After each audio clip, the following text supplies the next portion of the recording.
Hey guys, what's up? It's Derek. I'm a little under the weather.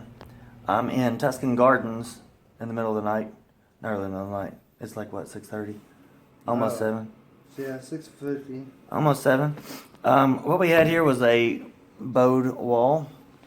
I want you to see here. This was a bowed wall.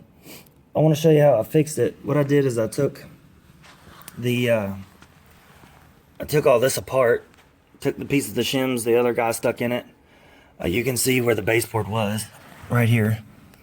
And then I took and drilled a hole. I found this nail pop right here, if you can see that. And I went all the way down there, because there's a stud there. I drilled a hole and I put a 3-inch screw in there. All the way through on the stud, because there is a metal pan behind here. That means there's a pipe or something important, probably HVAC unit going through the wall right there. So if you drill a hole through the baseboard's a lot easier to patch than all this drywall is up here.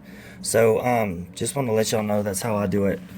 Pre-drill a hole out with my my little cobalt thing here, so it does the pre-drill deal underneath it, and then flip it around, and I just install the screw right there into that hole, and then yeah, straight as an arrow now.